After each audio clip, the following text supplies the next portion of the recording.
portanto, o que eu gostaria hoje de falar aqui um bocadinho é sobre uma coisa que se fala pouco, que é ouvir as pessoas, falar com elas e não decidir tudo por elas. Na escola decide-se tudo pelos alunos, decide-se tudo pelos professores, decide-se tudo pelos funcionários, mas nem esses até estão invisíveis.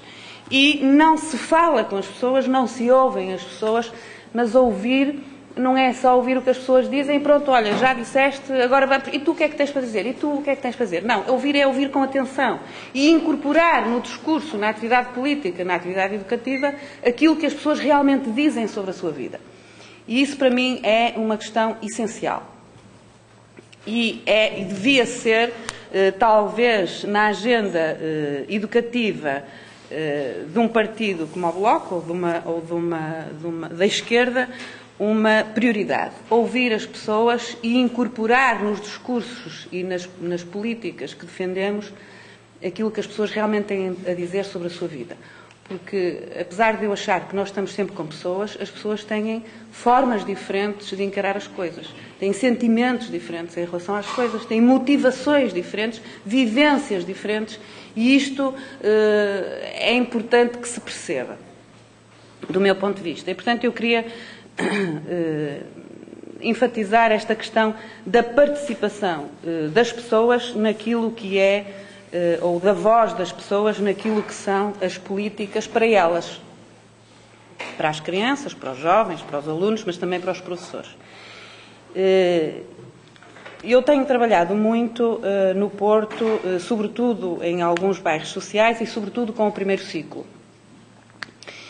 E aquilo que se discute sobre as pessoas que vivem em espaços mais guetizados, em espaços que têm uma estigmatização muito grande, normalmente não tem nada a ver com o que as pessoas fazem, com o que as pessoas dizem e com o que as pessoas querem. Existem em todos os espaços, sejam eles de bairro social ou de bairro não social, pessoas que vivem, que querem viver, que querem fazer coisas, que querem aprender, que querem crescer, que têm sonhos, que têm vontades. E quando há bocado o Manel falava nesta questão, ou na proposta de se incluir nas políticas, de se pensar as políticas educativas como políticas sociais, eu acho que também tem a ver com esta dimensão, que é a dimensão da vida, que é muito importante e que não se tem em conta. Fala-se muito, o discurso político e o discurso educativo e o discurso político ou educativo é muito sobre umas coisas que nem têm muito a ver com as pessoas. É sobre uns objetos, sobre umas coisas, é sobre, e nunca é nem tendo em conta aquilo que as pessoas querem. E eu o ano passado estive numa sessão no Parlamento, em Lisboa, e estava um grupo de jovens na galeria, não é? Na galeria, e a certa altura era uma audição com a ministra e ela falava, enfim, das políticas educativas, dos jovens, dos problemas dos jovens, do que é que se passava com os jovens. Os diferentes deputados faziam perguntas sobre os jovens e ao meu lado aliás, a galeria estava toda ela cheia de jovens. E a certa altura começaram a sair. Foram saindo. Saíram primeiro um grupo, depois saiu outro grupo. Eu, como comecei a vê-los sair, resolvi ir atrás perguntar porque é que eles estavam a sair. E então houve duas miúdas que disseram: nós vamos sair porque eles agora estão a falar dos jovens, mas não tem nada a ver connosco. E, portanto, eles não sentiram que aquilo que se estava ali a discutir sobre os jovens tivesse a ver com aquilo que eles sentem que é o seu cotidiano, as suas vontades, as suas vidas, porque, de facto, isso acontece muito. E nós também temos todos a tendência um bocado para falar no geral e, portanto, meter toda a gente no mesmo espaço e no mesmo saco. E nós, aqui, penso que nesta discussão que estamos aqui a ter hoje, talvez pudéssemos pensar numa forma de incorporar naquilo que são as nossas propostas, aquilo que são realmente os interesses e as vontades das pessoas. E não é assim tão difícil, porque basta estar atento, basta perceber, por exemplo, que a questão da participação e a questão das vontades que têm as diferentes crianças e jovens, aquilo que nós chamamos os alunos, mas que são, no fundo, são os estudantes que frequentam as instituições públicas de ensino ou privadas, é visível, é muito fácil de saber o que é que eles querem. Querem atividade, querem sobretudo, que seja considerado o seu dia-a-dia como a hipótese de construir conhecimento, também construir conhecimento e não só ser objeto de um conhecimento exterior a que são obrigados a participar. Enfim, estão aqui muitos jovens, não é? Mas estes jovens já são um bocadinho cotas em relação aos jovens com quem eu trabalho, que são um público mais novo. E, portanto, eu acho que a mudança, a inovação, a criatividade e a participação são necessárias do ponto de vista educativo, mas a educação não é só escola. Para se ter uma política consistente e de respeito pelas pessoas, é preciso ouvi-las, e ouvi-las é ouvi-las com muita atenção e perceber bem aquilo que são as diferentes pessoas nos seus diferentes contextos, respeitar isso e introduzir as duas coisas que normalmente nunca se fala, ou fala-se muito pouco, que é as pessoas com deficiência. As pessoas com deficiência não contam. Os alunos com deficiência praticamente não contam. Ninguém fala neles. Quando nós falamos em política educativa, quando nós falamos em política social, falamos sempre do geral, não é? Falamos sempre dos que ouvem, dos que conseguem ver, dos que conseguem andar, e esses até são esses que fazem parte dos números, são esses que fazem parte dos rankings. Os outros não contam, ou contam muito pouco. E nós tínhamos a obrigação de não deixar que isso acontecesse.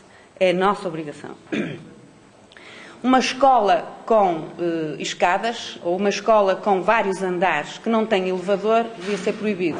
E nós devíamos lutar para que também os espaços onde os jovens e as crianças estão todos os dias sejam um espaço onde toda a gente possa estar. Uma escola que tenha uma rampa, toda a gente sobe. Sobe a cadeira de rodas e sobe. Uma escola que só tenha escadas, nem toda a gente sobe. E, portanto, se tivermos que optar, as escolas deviam ter todas rampas e, eventualmente, poderiam não ter escadas. Sei lá, e outras coisas que, se não servem para toda a gente, do ponto de vista educativo, nós achamos que, então é preciso também criar algumas oportunidades para os que não conseguem. Eu não vejo as coisas assim e queria trazer também aqui esta dimensão para discutirmos, que é, se não serve para toda a gente, então não serve para ninguém. E, portanto, nós temos que criar exceções, mas a exceção não pode ser a regra.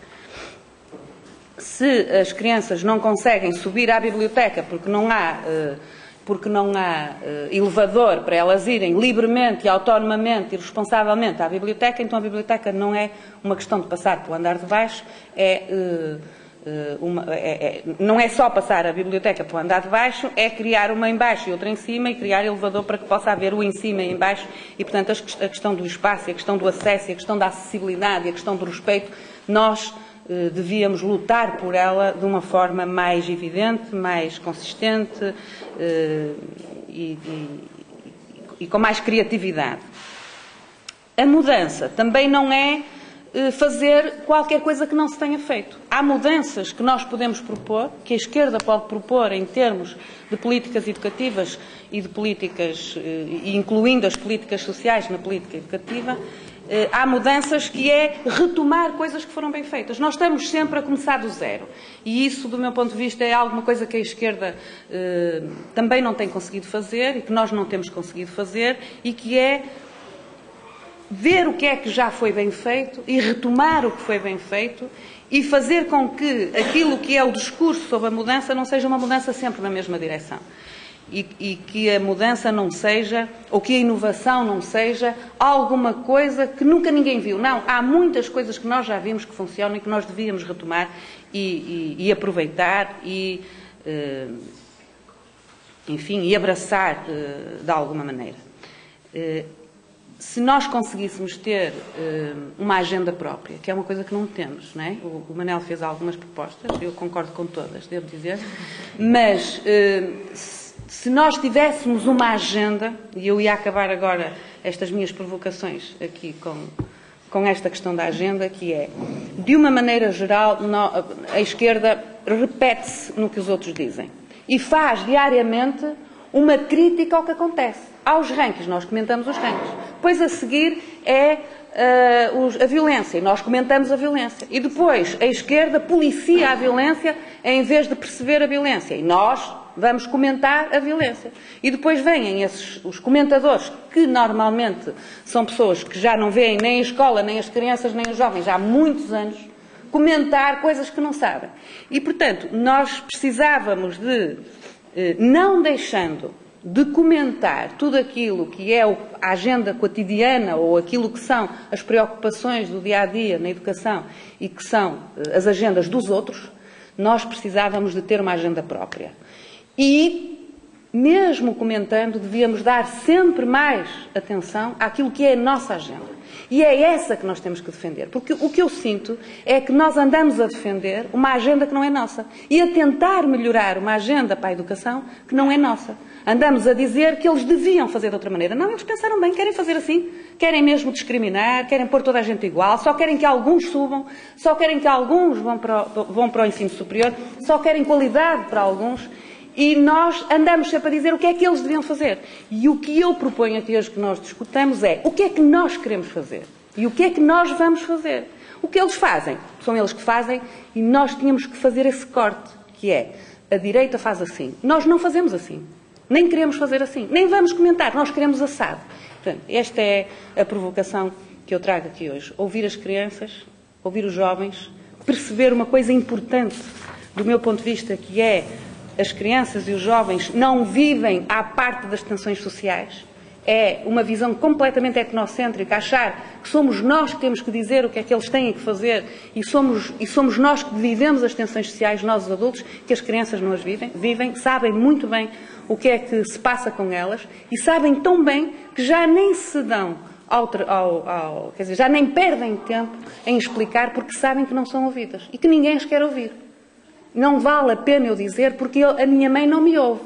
Não vale a pena dizer porque já ninguém quer ouvir o que eu tenho para dizer. E, portanto, o que os jovens e os estudantes dizem no trabalho que eu faço diariamente, sobretudo no Porto e sobretudo no Cerco do Porto, é ninguém me quer ouvir. E, portanto, eu digo uma coisa qualquer para que os adultos não me chateiem. Portanto, a dimensão da participação tem a ver com a escuta. E a nossa agenda para a educação e para o nosso contributo para que, de facto, a emancipação e a autonomia e a criação de conhecimento e o desenvolvimento de conhecimento seja feito na escola, que é o lugar próprio, tem que ser agressivo e com uma agenda própria. Então, agora, Ana, se alguém que já...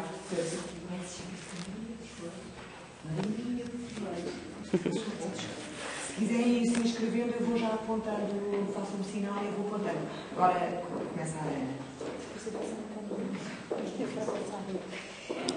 Isto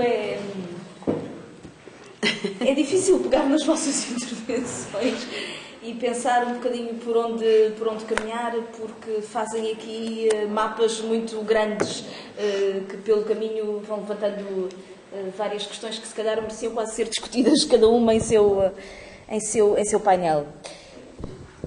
Eu, na situação política em que estamos, eu estou um bocadinho como o Manel dizia, eu ainda não percebi qual é a agenda política desta segunda ministra socialista do novo governo do Partido Socialista. Acho que é a agenda dos cortes e não existe propriamente outra agenda. Mas aqui há uns tempos atrás, quando, a propósito, já não me lembro exatamente de que, eu fazia uma intervenção no plenário da Assembleia da República e em que terminava de uma forma enfática dizendo que a escola pública faz a diferença.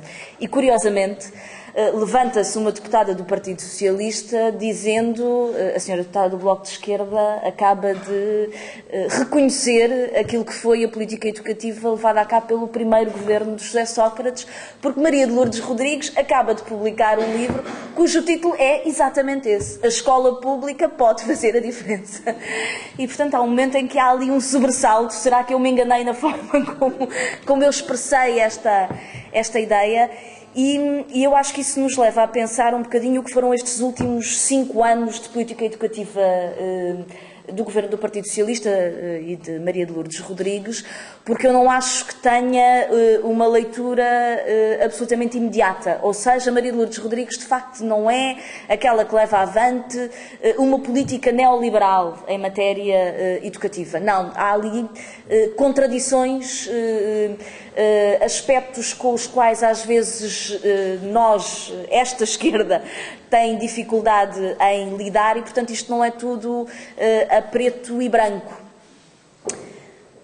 Uma das questões, talvez, que eu acho até mais interessantes discutir, porque acaba por condensar uma série de questões contraditórias e polémicas, é a questão das atividades de enriquecimento curricular para o primeiro ciclo, que, aliás, a Maria José tem estudado bastante.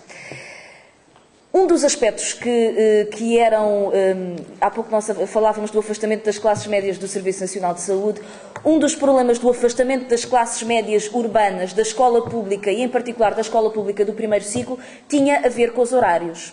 Uma escola pública de primeiro ciclo que funcionava exclusivamente de manhã, para uma esmagadora maioria de pessoas de classe média que trabalham o dia inteiro, que vivem na cidade e, portanto, não têm a família alargada para tomar conta da criança, significava que muita gente procurava colégios privados porque tinham horários de funcionamento que eram compatíveis com os horários de trabalho dos pais e das mães de classe média que trabalham em serviços públicos, hospitais, escolas, etc.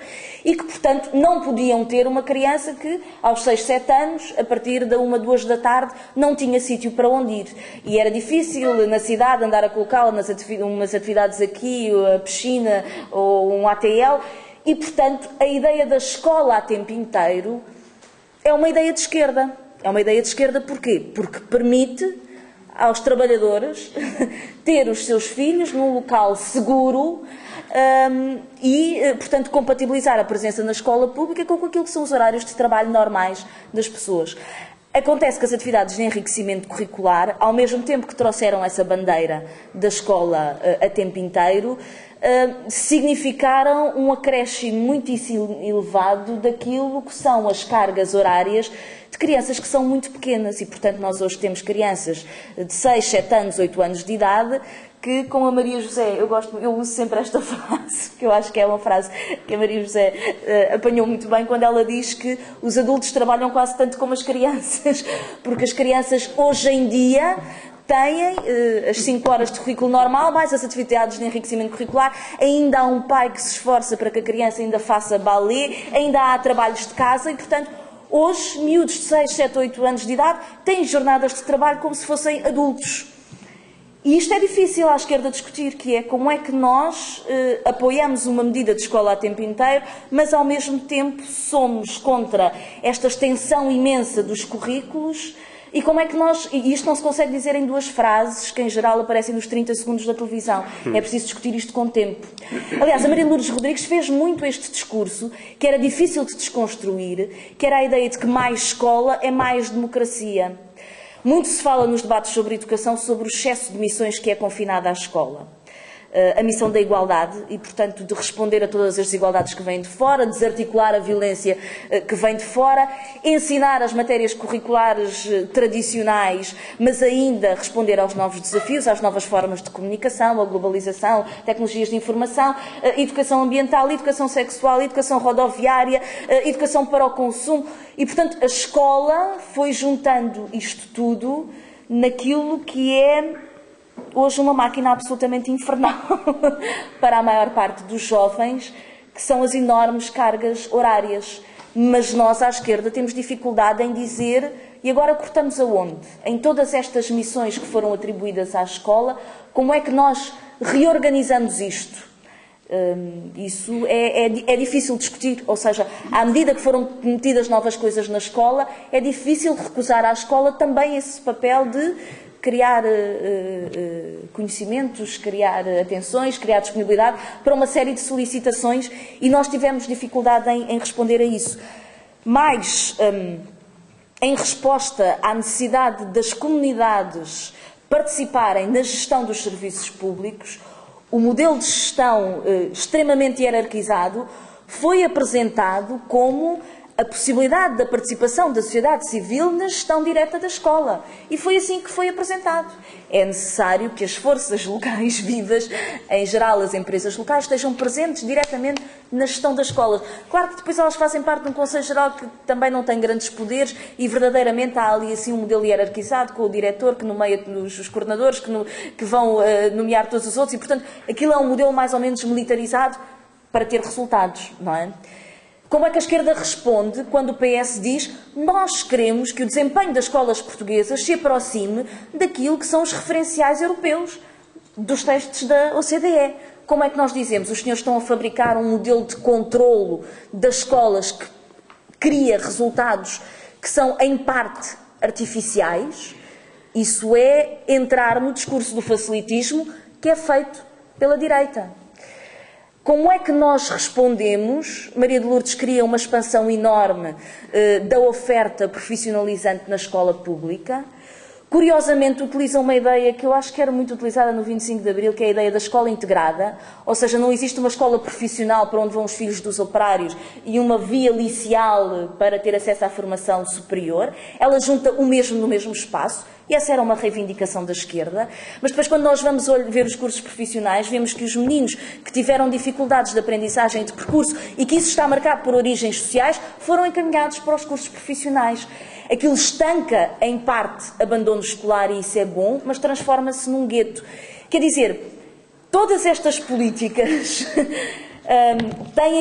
são muitas vezes apoiadas numa retórica democratizadora, mas elas conduziram a estamos todos engasgados, a um estrangulamento de uma perspectiva mais alargada, mais cidadã, mais progressista de qual é o papel da escola em matéria de educação, de formação de cidadãos, indivíduos autónomos, capazes, solidários.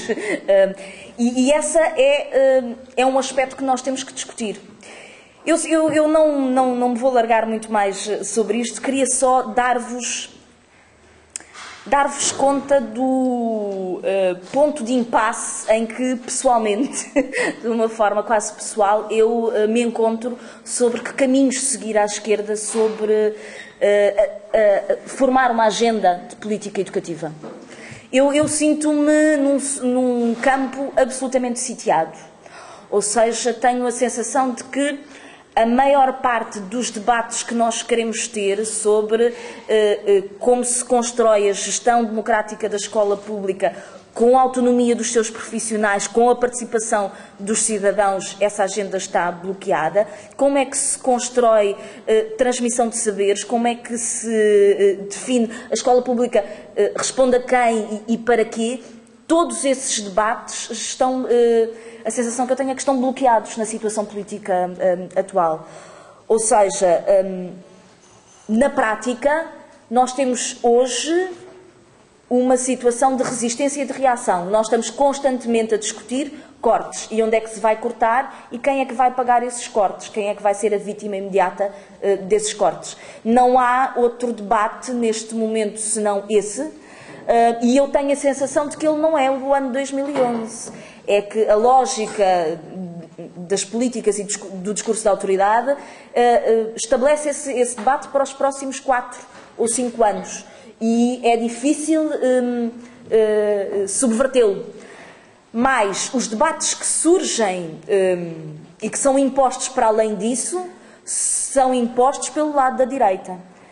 É o debate sobre a violência escolar, que é sempre... Ou seja, cada vez que há uma proposta do CDS para que se baixe a idade de imputabilidade penal para os 14 anos para crimes dentro da escola, ou que os pais que batem num professor tenham o seu crime agravado, esse tipo de medidas e de propostas é sempre incrivelmente mais sexy do que qualquer estratégia de reorganização da escola pública, lógica preventiva, de dizermos são precisos professores, ou vigilantes, ou tempos, ou... Tudo isto não passa bem, não estabelece agenda, não tem essa capacidade de criar um espaço de debate. Não, o espaço de debate é feito pela direita, mas o debate que agora surge com os cortes que foram feitos aos colégios com contratos de associação é de facto o debate já do cheque-ensino. PSD e CDS foi por aí que caminharam. E os pais que fizeram a batalha pela manutenção dos colégios com contratos de associação nas suas localidades onde não existem outras escolhas, onde não há rede pública, não deram voz a uma reivindicação de alargamento de rede pública. Não. Deram voz a uma lógica de que eu não quero que o meu filho vá para a escola pública, como se a entrada na escola pública fosse condenar as crianças a um percurso de desemprego, entrada no mundo da droga e decadência profunda. E, portanto, legitimaram um discurso de falta de credibilidade da escola pública e fizeram um discurso da escolha do projeto educativo religioso, em muitos casos religioso. E, portanto, foi um debate em que, digamos que ele foi completamente tomado pela direita. Não foi a expansão da rede pública, não foi o alargamento do serviço público a todas as crianças, mas foi sim a introdução do cheque-ensino. Porque é que o Estado não me dá a mim o dinheiro para que eu possa escolher a escola dos meus filhos? E nós sabemos como isso é complicado com experiências que foram feitas noutros países, em que são as escolas que acabam por escolher as crianças, porque é mesmo assim. E o debate continua sitiado porque nós falamos de educação quando aparecem os indicadores internacionais, os estudos da OCDE ou os rankings. É o que permite ali 3 dias de debate sobre políticas de educação. Por último, estamos sitiados porque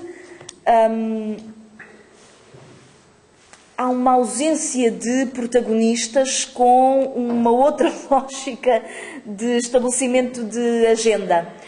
Ou seja, quando o Partido Socialista de facto pressiona modelo de gestão e modelo de avaliação de desempenhos para que exista um determinado tipo de resultados, na prática aquilo que fez foi amarfanhar aquilo que é a autonomia profissional dos professores. E os professores são, eu diria que uma classe particular, porque fazem serviço público, estão nas escolas públicas, têm a sua carreira, mas a sua ética e a sua identidade profissional parte de uma ancoragem intelectual, não é? Eles apreendem conhecimento, transmitem conhecimento, a sua autonomia profissional é algo que valorizam muito, é constitutivo da sua prática profissional. E, portanto, a imposição de um conjunto de mecanismos de controle sobre a sua prática levantou um enorme movimento de tentar combater, até porque se percebia que aquilo era para ter efeitos orçamentais, para permitir dificultar a progressão da carreira dos professores. E isso gerou um grande movimento. O problema é que não foi possível direcionar, creio eu, esse movimento para uma discussão mais profunda sobre papel, objetivos e futuro da escola pública. Um dos aspectos que eu acho mais estranhos, mais estranhos às vezes nos debates sobre educação, é a total ausência de debate sobre práticas pedagógicas. Não sendo eu professora, mas compreendendo que os professores, quer dizer, o que os define é o seu trabalho em sala de aula, há hoje um enorme enfraquecimento dos grupos e dos movimentos de debate pedagógico. E, portanto, sobre o que é ser professor, como transmitir conhecimentos e, portanto, há uma dificuldade em criar uma agenda à esquerda, porque os professores estão muito presos a uma lógica e a uma luta de resistência contra um conjunto de mecanismos de controlo, de domesticação das suas práticas profissionais. Os pais estão muito presos a reivindicações de securização dos seus filhos, ou então de escolha de escolas que permitam possibilidades futuras, e é mesmo assim. E no movimento estudantil do secundário, algumas das reivindicações que existiam nos últimos tempos também deixaram de se ouvir. E agora eu termino com uma história um pouco triste sobre ouvir as vozes dos estudantes. Há um programa relativamente engraçado que é organizado pela Assembleia da República, que se chama Parlamento dos Jovens, em que os deputados vão às escolas e discutem determinados temas. E no âmbito desses debates eu estive numa escola em Albufeira ou qualquer coisa assim, no Algarve, em que os estudantes fazem propostas sobre medidas que podem ser implementadas ao nível da educação. E das propostas que apareceram, a primeira proposta que foi feita por um grupo de estudantes era que se terminasse com essa coisa do alargamento da escolaridade até ao 12º ano. Porque a escola, segundo o testemunho da rapariga que apresentou a proposta, a escola mata a nossa identidade e amarfanha os nossos sonhos. E, portanto, prolongar o percurso escolar obrigatório até ao 12º ano é matar a pessoa que existe em nós. E esta era uma das primeiras propostas. A segunda proposta que apareceu era um estudante que pedia encarecidamente à direção da escola que constituísse turmas de nível. Porque ele é um bom aluno. Ele estuda, ele tem dúvidas, ele quer progredir e ele está preso numa turma em que existem maus alunos. E os professores gastam a maior parte do seu tempo a tentar que os maus alunos acompanhem aquilo que está a ser dado. E ele não tem nada contra os maus alunos, até acha que se eles tiverem só maus alunos juntos, até se sentem mais à vontade para colocar as suas dúvidas. O que ele quer é uma turma de gente que estude e que saiba tanto quanto ele. E, portanto, quer turmas de nível, nada dessa coisa de turmas misturadas, heterogeneidade, não, quer seletividade. E, portanto, eu fiquei nesse debate, fiquei muito, muito triste. Mas tentei contrariar essas perspectivas dos estudantes. Pronto, terminei. Muito bem. Como é que se chama? João Feio.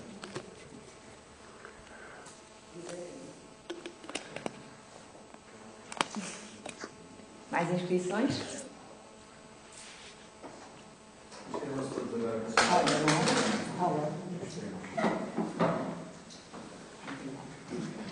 Obrigada. Mais?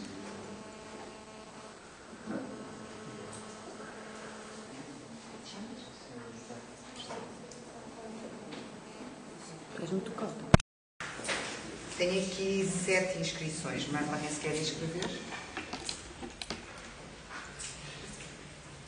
Ok. Então, vamos começar a parte do debate. Eu peço poder de síntese. Nós não temos que terminar às 17h40, disseram-me agora. Portanto, temos mesmo que ser bastante sintéticos nas nossas intervenções. 2 minutos, 3 minutos e depois passamos para o lado de cá outra vez. Portanto, começa o Daniel. Vou tentar, ver se consigo. A Ana deu um bom exemplo, que é a história do alargamento dos horários. Não é? Eu, aliás, também acho que esta medida do Ministro não era propriamente neoliberal, sobretudo era uma má política, e uma má política é sempre uma má ministra. Ou seja, alguém que concentrou toda a sua luta na história da avaliação dos professores, que mesmo quem concordasse com a avaliação dos professores não estaria longe de ser a primeira prioridade. Ou seja, tudo o que fizesse de bom conseguiu destruir, deixando de ter interlocutores. E esse era, entre outros problemas, o seu grande problema. Mas a história do alargamento é interessante, porque levanta alguma da questão. A pergunta é: a escola é um depósito de crianças? Eu vou dizer uma coisa horrível. Também. Não devia ser, não, mas também é. E ser um depósito de crianças, curiosamente, não devendo ser, é uma evolução. Quando nós temos os horários de trabalho que os pais têm e as mães e os pais trabalham, entre a escola como depósito de crianças ou lado nenhum como depósito de crianças, é um avanço. É um avanço civilizacional para qualquer coisa que para nós é mau, mas que é menos mau do que existe. E isto parte para o ponto seguinte, que é: não é possível falarmos da escola que queríamos, sem falar de uma realidade à volta que não é a que nós queremos e que, no entanto, não podemos ficar à espera que a realidade à volta mude, à espera da solução. E isto levanta a minha questão central. Numa realidade concorrencial, que é aquela em que vivemos, não podemos continuar a falar da escola, devemos continuar a falar da escola, num horizonte de escola, porque falar da escola não é falar só da escola, é falar da sociedade que desejamos. Mas, entretanto, temos uma realidade que é uma realidade concorrencial e que a escola não vai estar imune. Mesmo que a gente diga 300 vezes, não vai estar. E isto, a dúvida que tem a ver com a questão do cheque em si. O cheque-ensino já existe na prática. Ou seja, os efeitos do cheque-ensino já existem na prática. Nós somos contra o cheque-ensino e muitíssimo bem, porque é diferente de uma coisa existir na prática e nós oficializarmos enquanto política. Mas ela existe na prática com o abandono crescente das classes médias por parte das escolas públicas. Ou seja, o sistema de apartheid que o cheque-ensino cria está a ser criado sem cheque-ensino. E a classe média tira os filhos da escola não só porque está equivocada, porque estão malucos, não sabem o que é que estão a fazer, porque não perceberam a nossa mensagem. Uns por razões que querem escolher um modelo pedagógico específico, casos melhores, outros porque tiram os filhos de escolas que se transformam em guetos sociais, e quem os pode condenar? Quem pode condenar alguém que não quer ter um filho num gueto social? Porque o abandono da classe média das escolas leva a mais abandono da classe média das escolas, uns vão atrás dos outros, e não é só porque querem estar com os seus pais, é porque não querem estar numa escola, não querem ter os filhos numa escola onde a realidade lhes é completamente estranha da realidade que eles conhecem no cotidiano. Outros porque querem dar capital social aos seus filhos, porque sabem o que é que esperam os seus filhos no mundo concorrencial e quem é que os pode condenar quando pensam. Os pais, quando tomam decisões em relação aos seus filhos, raramente tomam decisões ideológicas, não é? Quer dizer, até podem tomá-la com um enorme sentimento de culpa, mas tomam a pensar, ok, o meu filho depois será de esquerda. Mas, entretanto, eu quero que ele possa escolher ser de esquerda e não viver mal, e não estar desempregado, e não estar ser de esquerda porque quer e não porque é obrigado. E esta dinâmica é impossível de vencer. Eu não estou a dizer é difícil. Ela é impossível de vencer. E a minha questão, é uma dúvida, não tenho nenhuma resposta para dar a isto, é se é possível manter um discurso que é um discurso duplo, que é, nós queremos que a escola caminhe para um lado, mas, entretanto, temos que responder a isto, especificamente. Temos que, na realidade que existe, conseguir salvar a escola pública. Conseguir impedir que os resultados do cheque-ensino, sem cheque-ensino, se façam sentir. Ou seja, fazer com que a classe média não saia da escola pública.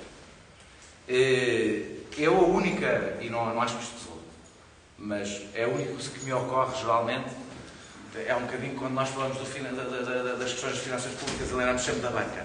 Podemos buscar dinheiro à banca. Pronto, é pelo menos aquela resposta rápida que nós temos. E eu tenho esta, que é da autonomia das escolas. Ou seja, é a ideia de que é mais fácil resolver os problemas em pequeno do que em grande.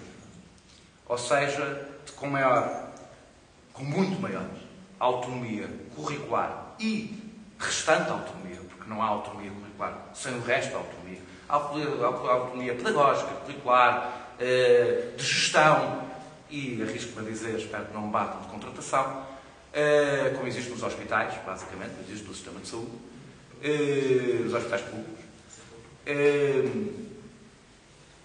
Com esta autonomia, há muitas escolas que vão correr mal. Mas é possível que haja muito mais escolas que vão correr bem do que existem hoje.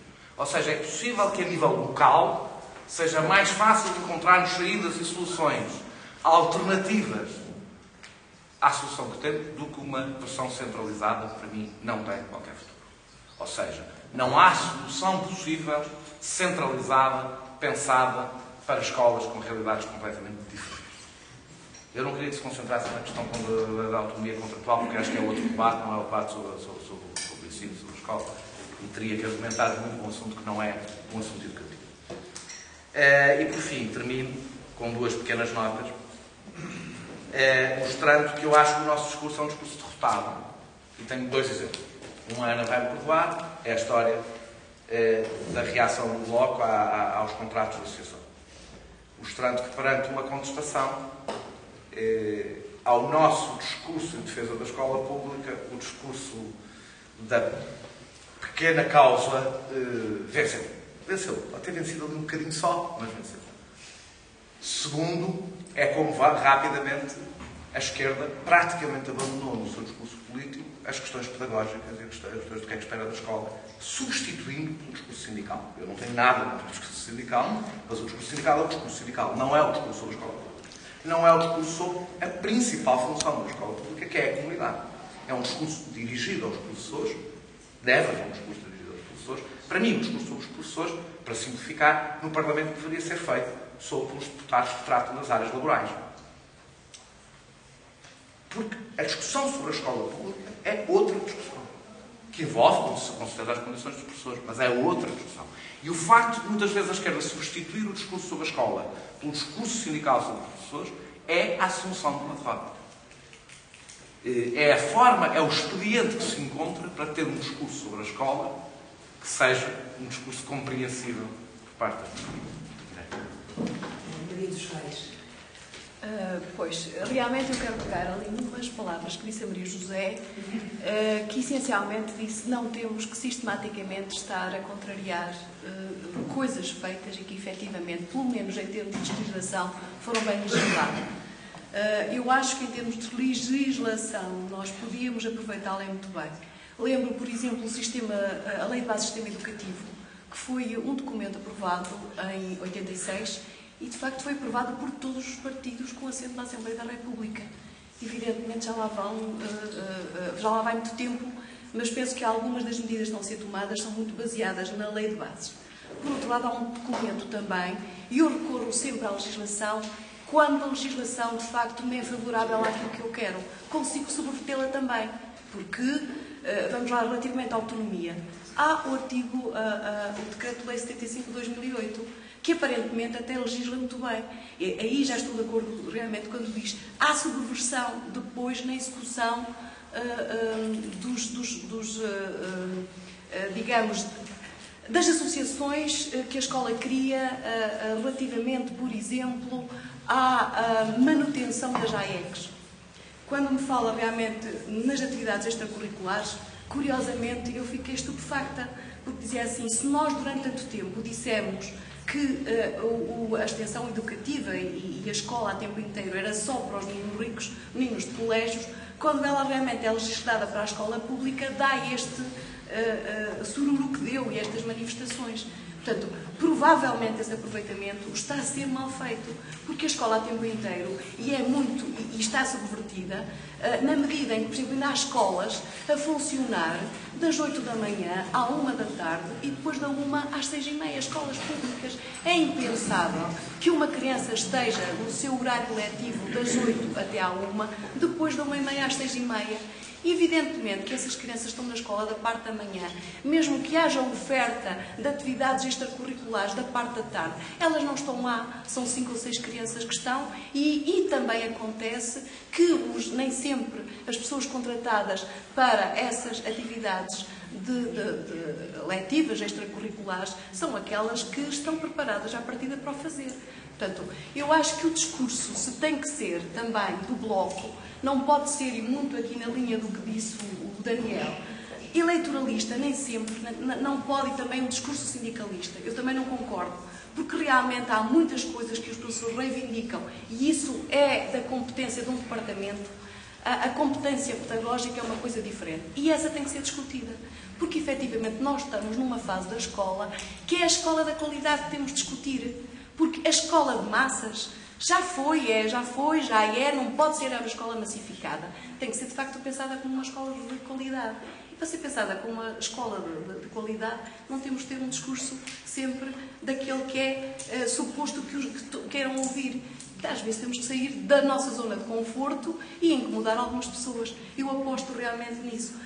As preocupações são pertinentes. Há um conhecimento alargado, sem dúvida, eu noto isso nos debates, mas provavelmente há, sobretudo, e às vezes, um discurso eleitoralista também do próprio Bloco e de agradar a certos setores. Temos que, provavelmente, quando queremos qualidade, temos que nos esquecer de algumas coisas nesse sentido.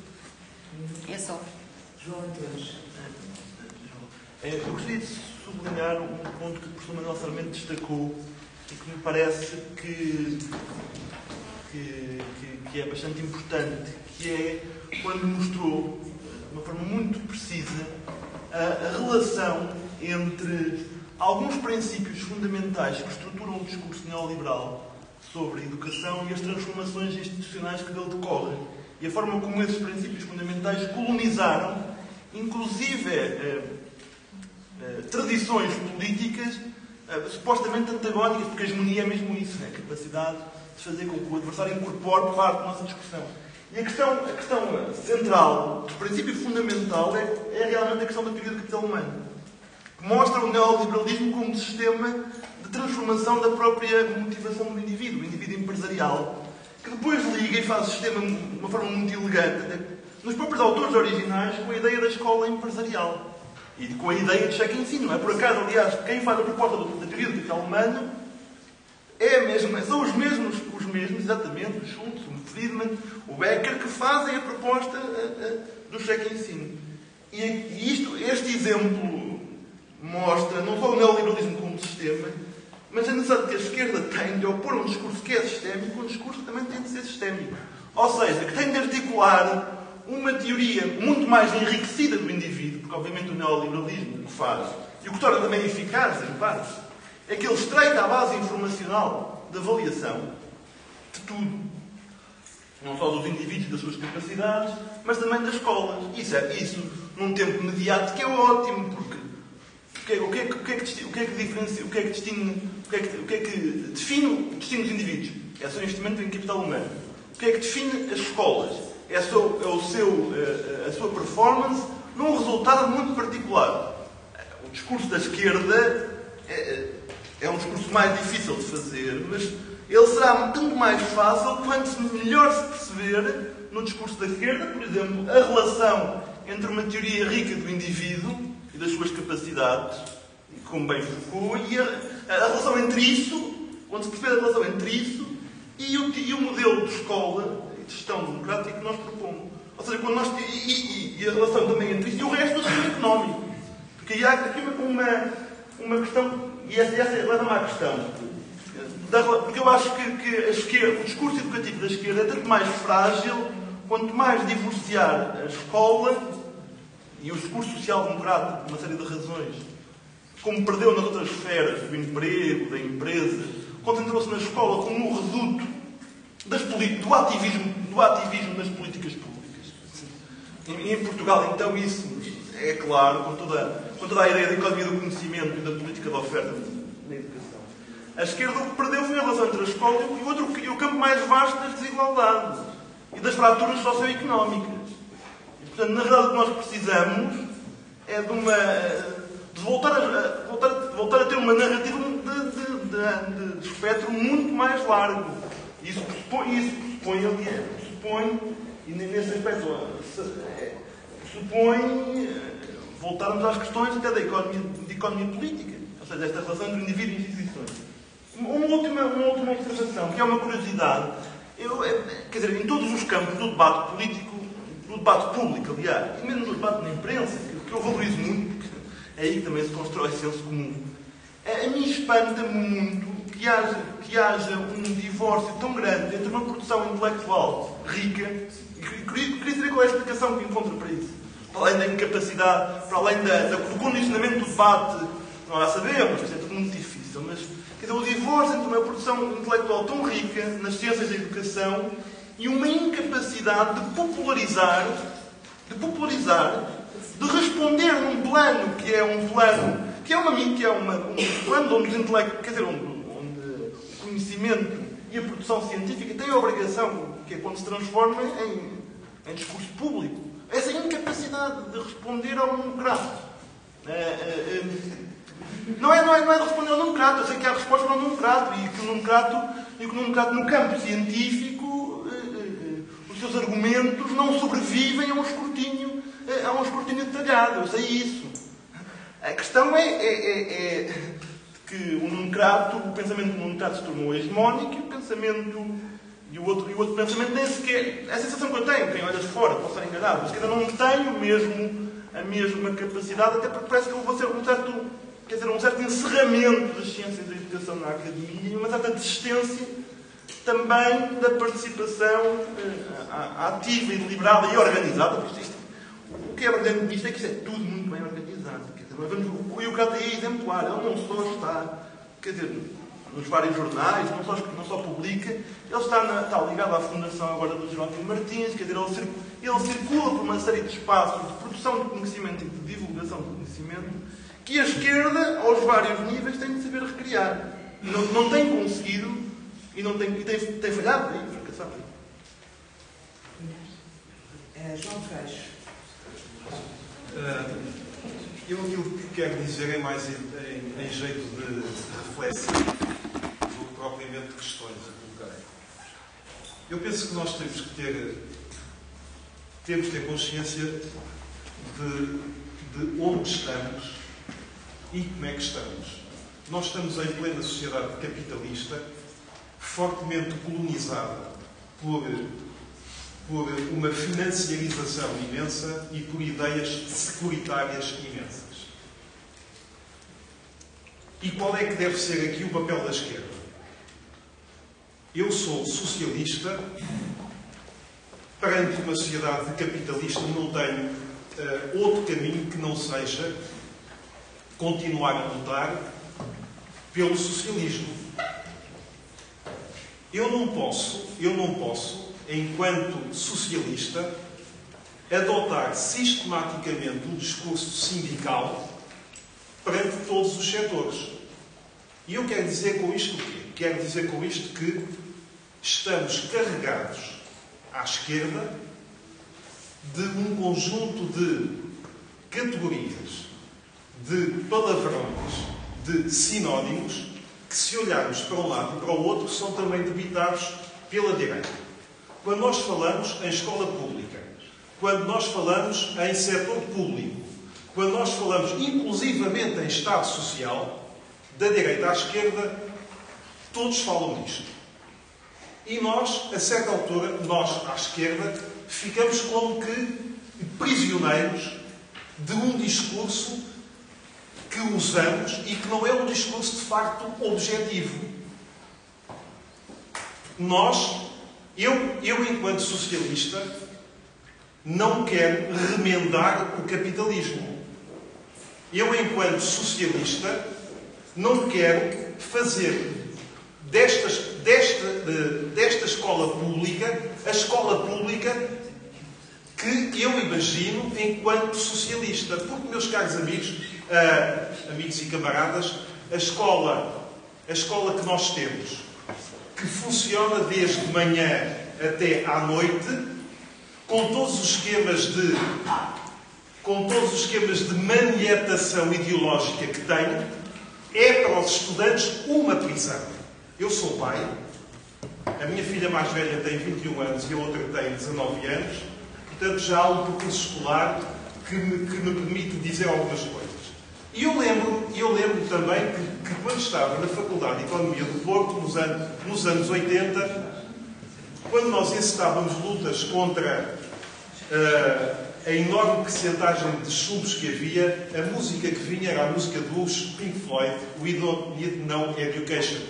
E essa coisa hoje mantém-se. Eu acredito piamente naquele exemplo que foi dado sob Plantal de Feira pela Ana Drago, que a sensação que os jovens de hoje têm, quando têm que ficar de manhã à noite na escola, não é porque a sociedade esteja preocupada com os níveis, com o seu nível educacional, de formação, de preparação para a sociedade. É falso. A única preocupação é esta. Está ali a escola, vamos depositar os filhos para que não andem ao Deus dará fora da escola. A fora da escola é a sociedade. É a mesma sociedade que, quando eles acabam a escola, têm depois problemas de estágio, de saídas profissionais, etc, etc. Portanto, a minha visão é esta. É que, para nós falarmos de escola pública, para nós falarmos de serviços públicos, inclusivamente, para nós falarmos de políticas educativas como políticas sociais, nós temos que dar um passo muito simples, mas muito rigoroso. Se somos socialistas, nós não estamos aqui para remendar o capitalismo, é mesmo para querer o socialismo. E quando queremos o socialismo, temos que ter ideias muito claras sobre o que significa em socialismo uma escola pública, serviços públicos, etc, etc, etc.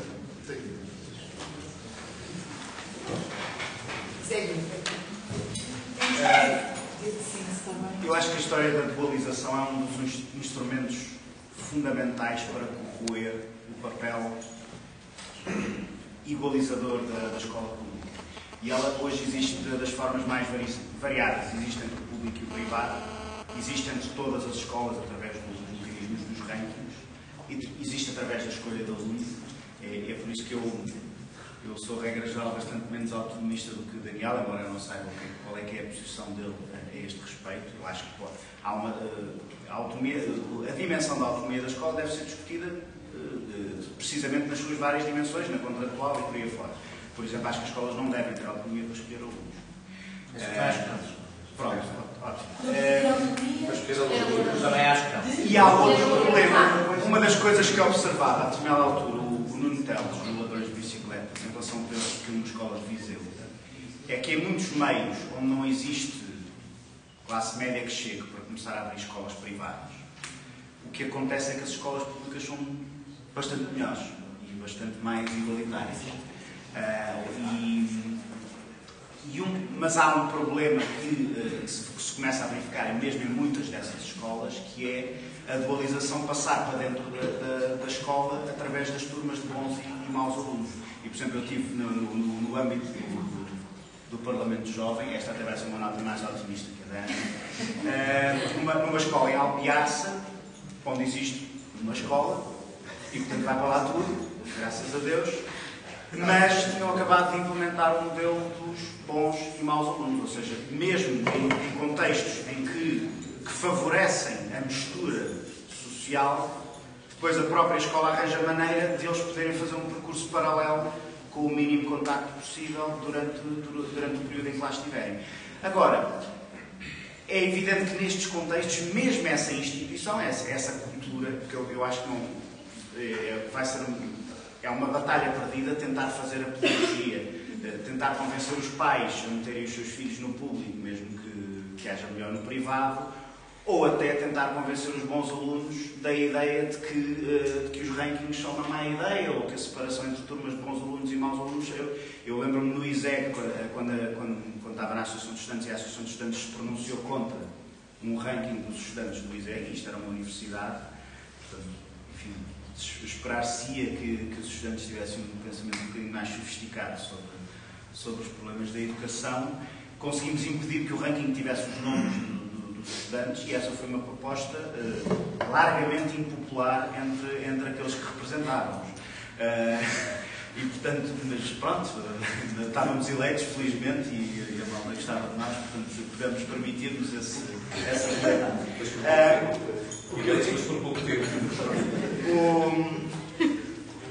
Agora, nesses contextos, essas instituições são menos reforçadas, e uma das características, por exemplo, foi na turma onde eu discuti esse problema, essa ideia foi muito criticada pelos estudantes.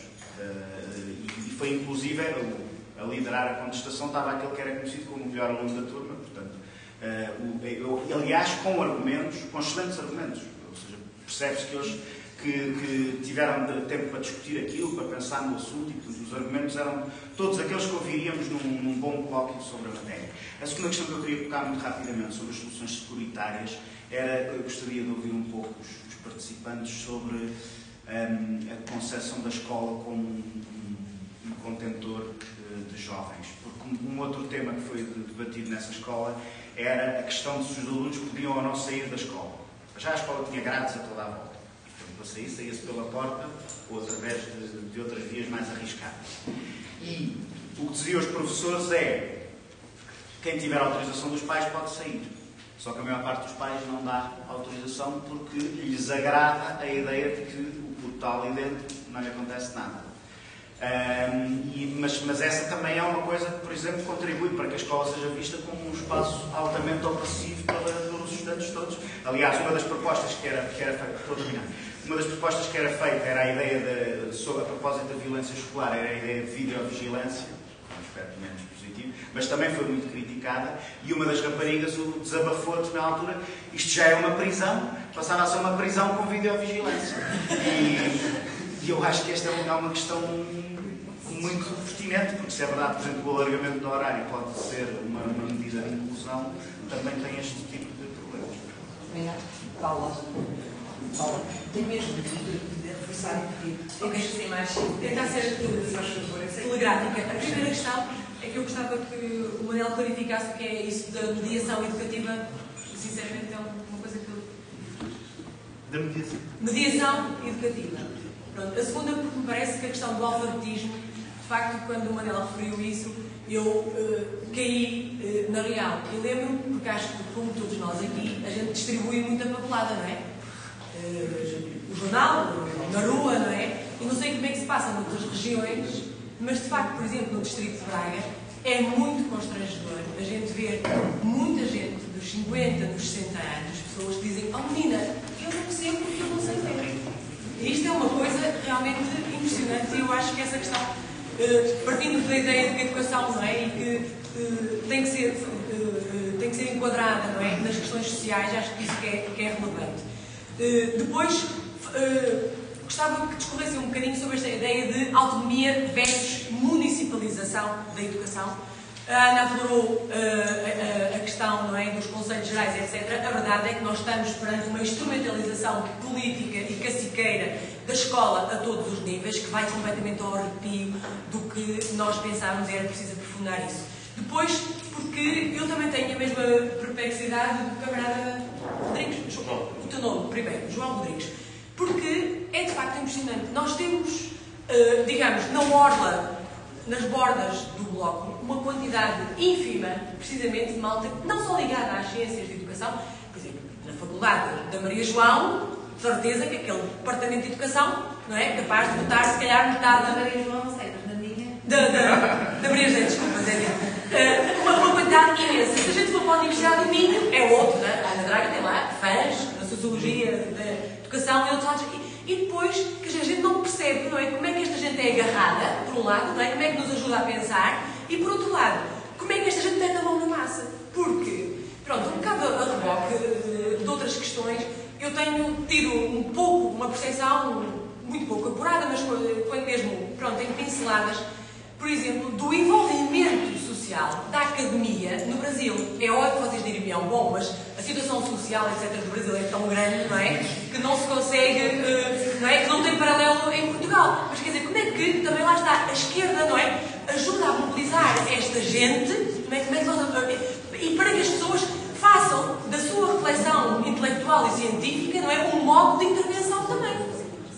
Essa é outra questão. Depois, para dizer, bom, estou-me a cortar o pio, que eu não concordo nada com a crítica que o Daniel Oliveira fez, que nomeadamente a Ana Draga. Ela não me paga, certamente, para eu a defender, nem precisa que o faça, mas eu acho que ela é extremamente injusta e que é um bocadinho redutora. Eu vou dizer porquê. Porque o Daniel, na minha opinião, se calhar também por uma questão de limite de tempo, ignorou aqui o contexto específico, onde deu a sensação de que a gente fazia um discurso defensor e um pouco sindicaleiro dos professores. A verdade é que a Maria João Rodrigues, naquela sua talento, não é, para meter tudo e para baralhar e para pôr toda a gente contra ela, faz um ataque fortíssimo aos professores. E é evidente, não é, que competia ao Bloco de Esquerda fazer essa defesa. Portanto, eu acho que aqui a crítica do Daniel parece-me um pouco injusta e porque ela ignora as condições objetivas onde isto aconteceu. E eu acho que a gente, pronto, é o lado provocador dele, que a gente gosta muito, mas acho que aqui talvez não está provocador no bom sentido. Eu acho muito bem que o Bloco tenha tentado todos os professores, para me ficar claro. Ele disse só que não substitui o discurso da educação. Queria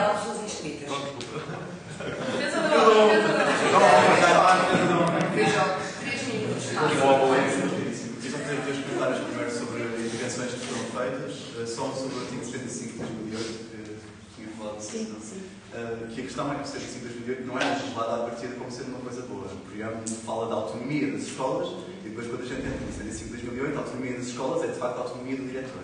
E, portanto, a autonomia de uma pessoa relativamente a tudo o resto, a última vez que eu ouvi era totalitarismo, mas eles mudaram a definição da autonomia das escolas.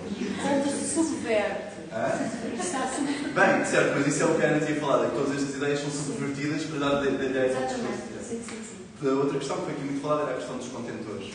Eles são contentores porque nos metem lá. Eles são contentores porque nós temos uma questão pré-fabricada, organizada centralmente, em que os alunos são postos dentro de um determinado sistema e saem de um determinado sistema como peõezinhos no jogo de xadrez. Ou seja, se estes contentores, se estas escolas, em vez de serem sítios onde nós somos colocados, fossem de facto sítios que nós construímos com as nossas próprias mãos e que nos dessem um espaço para que cada aluno de facto fosse um agente consultor daquela escola, eles não seriam tanto contentores como são. Aliás, eles não seriam contentores de todo. Eles teriam espaços sociais de construção. E seriam mais uma segunda casa nossa do que propriamente um espaço de obrigação que não devemos estar.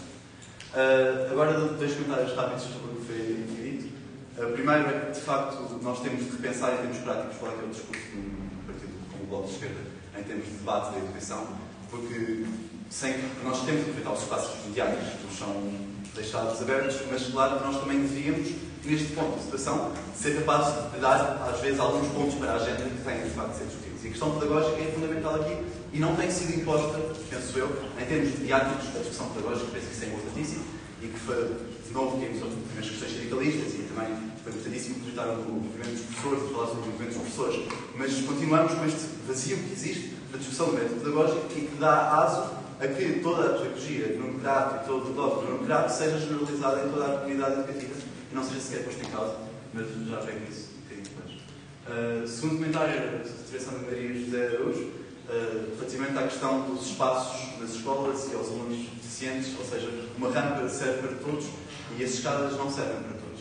E este conceito é importantíssimo, isto tem a ver com o ponto que eu fiz anteriormente, com o ponto que eu vou fazer a seguir, de alargar à questão pedagógica. Ou seja, nós não estamos só a falar de uma característica física, nós temos também de falar de características psicológicas nesta questão.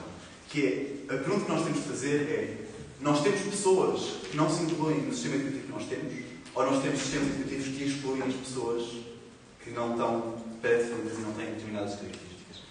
É interessantíssimo que desde que temos uma evolução do sistema americano, em termos de aulas cada vez mais formatadas e cada vez mais de transmissão de conteúdos mais do que de filosofia, de repente temos o síndrome de falta de atenção, que aumenta exponencialmente em todos os Estados Unidos da América, uma coisa assim que aparece, que as pessoas não têm capacidade de estar nas aulas, pois as aulas são aborrecidíssimas, não me interessam minimamente, eu não posso dizer nada. Lá está, eu de repente tenho uma doença que é um síndrome de falta de atenção, tal como muitas outras questões que poderiam ter.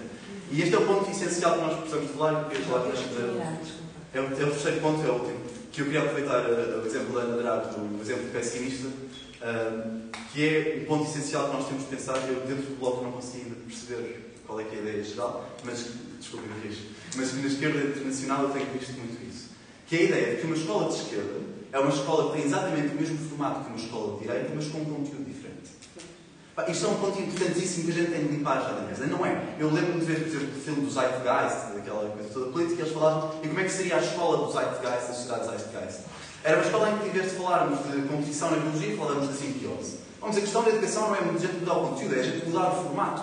Nós temos de parar de pensar na escola como que sistema educativo é que nós queremos para chegar a esta determinada características psicológicas, a este determinado formato de pessoa, em vez de pensar em pessoas mais competitivas ou pessoas mais preocupadas com valores igualitários, e pensar na escola como uma forma de nós termos a capacidade de criticar e de pensar que personalidade que nós queremos para nós próprios e personalidade que nós queremos para os outros. Ou seja, em vez de formato de personalidade, da crítica à personalidade e do pensamento crítico em relação a estas coisas todas. Relativamente ao exemplo da Ana, isso cai, quando nós temos esta capacidade de pensar sobre estes assuntos pedagógicos, é normal que um estudante reproduza todas as outras características que existem no sistema. Portanto, é mau, mas não é surpreendente que alguém diga eu quero as minhas turmas niveladas. Eu lembro-me de encontrar atas minhas da minha experiência na primária, em que a gente discutiu os problemas da turma, e eu dizia que um aluno que era pontapé devia ser expulso da escola, porque se ele não queria estar... Não, dizia mesmo, porque se as atas do primeiro ano, de 6 anos, se ele não queria estar naquela escola pacificamente, então não devia estar naquela escola. E as atas que a gente tinha no quarto ano já, sobre a discussão dos assuntos pedagógicos, eram completamente diferentes. Era como é que a gente resolve este problema, qual é que é a base deste problema, e não a solução imediata. E nesta questão de formatação, eu volto ao Democrata, eu não me lembro de... Tenho esta imagem na cabeça do Democrata, no debate dos prós e contras, a dizer porque os alunos precisam de aprender mais funções no secundário. Eles têm que ter mais funções e aprender mais funções. Ou seja, esta ideia de que o trabalho de repetição é de facto o que a gente quer formar a partir do momento do ensino para entrar exatamente no sistema liberal capitalista, da ideia de que nós temos de repetir, seja trabalho manual ou seja trabalho intelectual, e o que é importante aqui é a repetição para atingir uma determinada ideia. Portanto, o ponto principal, e é a minha frase final, é o Bloco devia mesmo começar a pensar numa agenda muitíssimo forte relativamente aos métodos pedagógicos que têm sido discutidos, e esta ideia que ia ter uma grande base social de apoio, de que a escola não serve para formatar o aluno numa determinada personalidade, mas para o pôr a pensar sobre o que é que deve ser a sociedade e que personalidade é que ele próprio deve ter pela própria intervenção. A senhora que está atrás de Daniel, tem que ser muito rápida, se não for. Serei, com certeza. Era um comentário muito breve. Há bocado, quando a Ana disse que o Conselho Geral que não tinha qualquer... que era assim uma coisa de faz conta, não tinha grande poder, não é. Não, porque o Conselho Geral já não é a velha Assembleia Geral de Escola. O Conselho Geral tem imenso poder, basta ler a legislação. É o Conselho Geral que elege o diretor ou a diretora da escola, é que aprova os documentos base de toda a escola e, portanto, isso aí, enfim, não é rigorosamente assim. Segundo ponto, quando há pouco o Daniel Oliveira referiu a necessidade da separação do discurso da educação do discurso sindical, eu, enquanto professora, subscrevo completamente esta posição. Nós, professores e professoras nas escolas, estamos a pagar caro muitas dessas confusões recentes. A pergunta que tinha para a mesa era a seguinte: está em andamento, ou está em andamento, a reorganização curricular, sobretudo do terceiro ciclo, mas também no ensino secundário. Aliás, no próximo ano letivo já viveremos essas mudanças. Não sei se os presentes e as presentes sabem disso, mas neste momento há no terceiro ciclo cerca de 16 ou 17 disciplinas para os cachorros, enquanto que, por exemplo, no Reino Unido, para o mesmo nível, há cerca de 7 e fazem, com certeza, o mesmo bom ou mau serviço.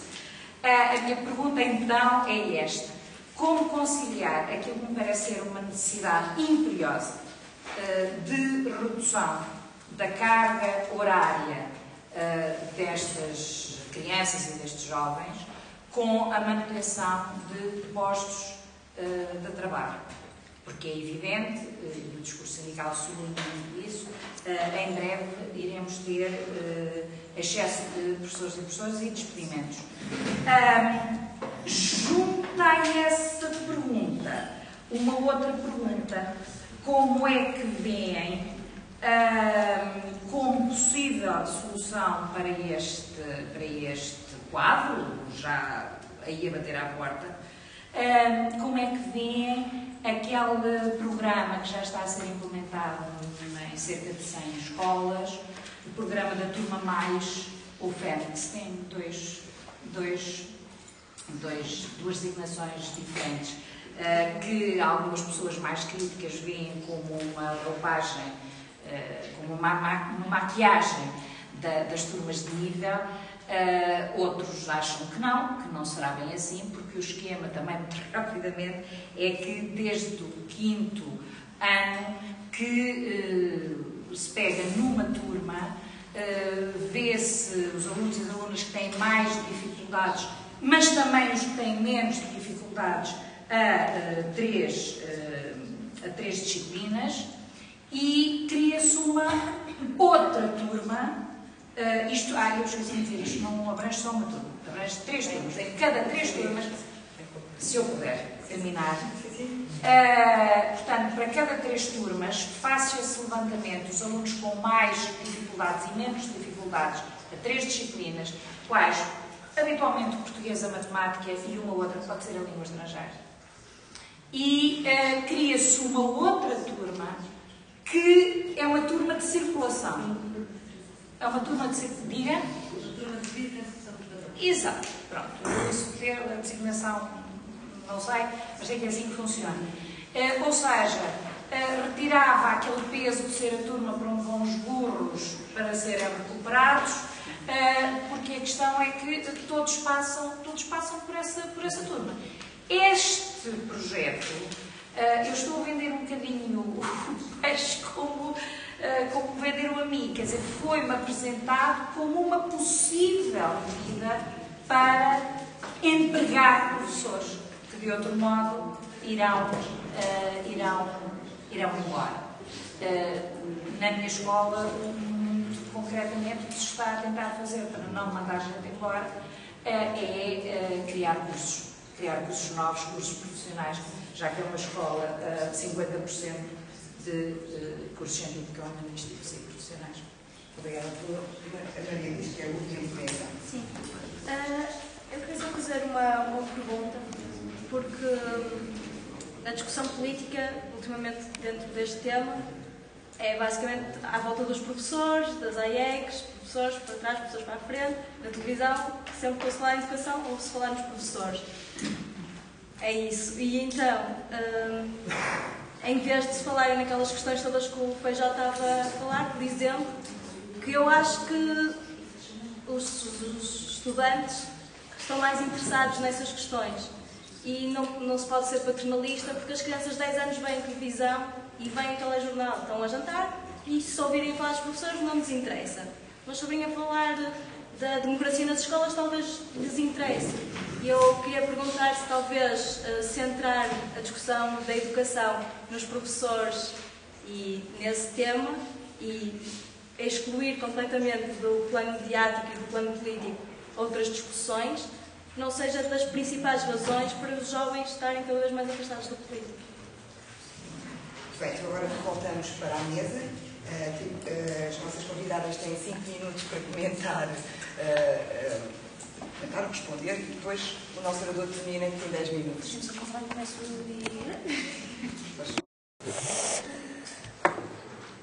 Deixa eu ver por onde é que eu começo. Eu queria que as pessoas tivessem um bocadinho consciência que aquilo que vêem na televisão em 30 segundos, cada vez que há uma manifestação de professores ou cada vez que há um debate sobre qualquer coisa de educação, não é tudo o que acontece sobre educação ou tudo o que é dito em educação. Ou antes, eu devolvo a pergunta. Quantas pessoas sabem aqui que nós,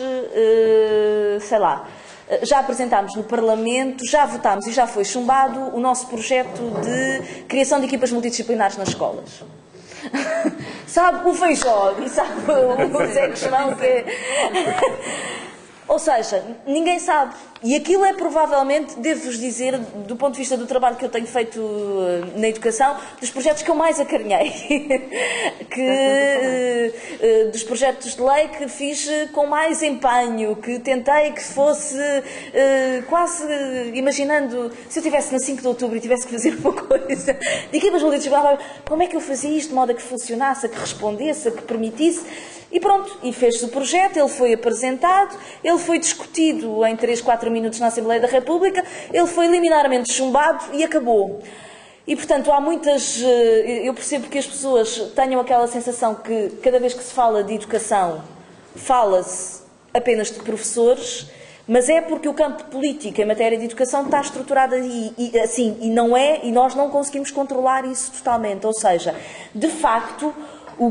Os grandes protagonistas em matéria de política e educação em Portugal são o Ministério da Educação e sindicatos. Às vezes aparecem pais, às vezes aparecem outras forças políticas comentando o confronto entre professores e Ministério da Educação, e muito, muito raramente pergunta-se a um jovem qual é a opinião que ele tem, sempre a juventude no papel de alguém acho que é da Faculdade de Letras do Porto, fala da alunização da juventude, não é? Quer dizer, da circunscrição da juventude ao papel de aluno e, portanto, à sua inserção num lugar subordinado dentro da escola. Mas, portanto, quando as pessoas dizem não podemos ter um discurso exclusivamente sindicalista ou sindicaleiro, estamos todos de acordo. Eu acho que sobre isso não há qualquer divergência. O problema que eu tentei colocar, se calhar de uma forma um bocadinho atabalhoada na minha intervenção inicial, é outro. É que nós temos os protagonistas que já conhecemos. Governo, pai e sindicatos de professores.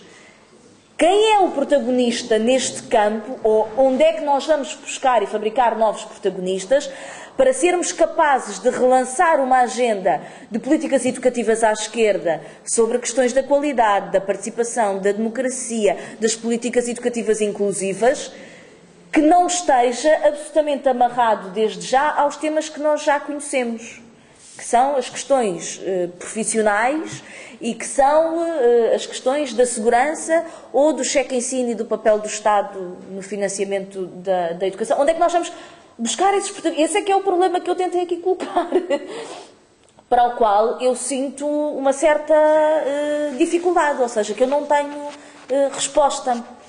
O Daniel diz, nós podemos ir buscá-los às pessoas que usufruem da escola pública, veem nela uma utilidade. E temos que manter a classe média nessa guerra, nessa defesa da escola pública, credibilizando os projetos de escola pública e trabalhando sobre a questão da autonomia. Nada contra. Absolutamente nada contra. Por exemplo, contra a autonomia de contratação, um bocadinho, mas isso é uma outra questão. Nada contra, mas a verdade é que hoje em dia, do Bloco de Esquerda ao CDS, somos todos absolutamente favoráveis à autonomia das escolas. E, contudo, essa autonomia é completamente diferente da nossa e da do CDS, não é? Portanto, há aqui palavras que subitamente querem dizer tudo e depois já não querem dizer absolutamente nada. Autonomia democrática, participada, sim. Há um outro problema, que é o problema de nós, às vezes, à esquerda, acharmos que as vozes das pessoas que fazem serviço público, em si mesmo, são vozes com interesses corporativos. Que às vezes eu acho que há aqui... Quer dizer, na verdade, quando nós temos que fugir do discurso dos sindicatos, porque essa gente está a defender os seus privilégios. E eu tenho também uma grande dificuldade com isso, porque não acho que isso seja assim. E acho mesmo que quem faz serviço público é quem incorpora, são os segmentos sociais que defendem o Estado e as políticas sociais. Acho que faz parte da sua vivência, do seu cotidiano, da sua identidade profissional, daquilo que fazem todos os dias. E, portanto, também uma certa lógica de é preciso pôr ordem nos sindicatos, eu também tenho uma certa reação, porque acho que a coisa não é bem assim. Acho que temos que contar com eles. Ou seja, não existe um discurso da qualidade sobre escola pública que não possa contar com os professores, ou que acho que os professores são supérfluos nesse debate. E aí é que se cria a questão da hegemonia, que é como é que nós criamos a hegemonia, como é que nós definimos um discurso que responda às ansiedades, às expectativas das pessoas que querem que os seus filhos tenham uma boa educação, de segurança, e ao mesmo tempo dos profissionais. E a nossa dificuldade tem sido em estabelecer quais as bandeiras, como é que isto se faz. E nós temos tido um discurso sobre questões curriculares e sobre questões pedagógicas. O que nós não podemos ter é, na Assembleia da República, uma proposta de reorganização curricular. Jamais. Ao contrário do que dizia o João Semedo aqui sobre as competências, o Parlamento e os deputados não podem fazer um projeto, deixa-me só dizer isto, de reorganização curricular. Jamais. Dizer 3 horas para a matemática, 2 para o inglês e não sei o quê, não é nossa competência. Como não é nossa competência definir modelos pedagógicos que devem ser aplicados, também não é competência do Parlamento. E, portanto, há aqui níveis diferentes. O que é que eu acho que nós temos que fazer? Que temos que ter um discurso sobre modelo de escola pública, participação de comunidade e as questões de autonomia. Sobre vivência dos jovens e alunos dentro da escola e, portanto, uma coisa que não permita estes currículos absolutamente excessivos que caem sobre a cabeça. E temos, essencialmente, que criar essa aliança social entre pais, professores e comunidades, e tem sido isso que nós temos tido dificuldade em fazer. Porquê? Porque a palavra não nos é dada para nós dizermos o que é que queremos dizer. Nós estamos sempre a reagir à agenda que os outros estão a fazer. Como é que nós fazemos o curto-circuito? Isso foi o que eu vos perguntei a vocês. Maria José, 5 minutos. Eu ia dizer, em primeiro lugar, queria dizer ao Zé Guilherme só, que achei muito bem a tua intervenção, mas queria-te dizer que o problema das turmas de nível e daquilo que são a ti e a todas as outras pessoas que também falaram nisso, tem que ser, do meu ponto de vista, colocado ao contrário. A questão não é a criação de turmas de nível. A questão é nem da mistura social. A questão é o modelo de escola com 4 paredes, que não se sai das 4 paredes e tinha que se sair, e partir as paredes para que as pessoas pudessem estudar em função de objetivos e de outro tipo de conhecimento. Porque a promoção do conhecimento único é que faz a criação de turmas de nível. Se os estudantes tivessem a possibilidade, ou se a organização curricular tivesse a possibilidade de criar outra forma de ensinar e outra forma de aprender, e se tivesse em conta essa hiperatividade, que eu não acho que seja hiperatividade, e estou de acordo com o Fajó, quando diz as crianças não são hiperativas, os jovens não são hiperativos. O que não está a acontecer é que nos espaços educativos, que não é só a escola, não está a ser dada resposta às suas diferentes antenas, aos seus diferentes interesses, e devia estar a ser dada. Aliás, há um filme e um livro do Ken Robinson que fala muito nisso. Quem quiser ver na televisão, na net, eu escuto estar a falar nisso. Portanto, eu acho que o problema é o tipo de conhecimento e o tipo de cultura e o tipo de valor que se dá só a determinadas disciplinas, aquilo que nós chamamos de disciplinas nobres, não é? Os alunos são bons a matemática, a português e a ciências, e esses é que são os bons alunos. Então, e os outros? E nas outras áreas? E não há interdisciplinaridade?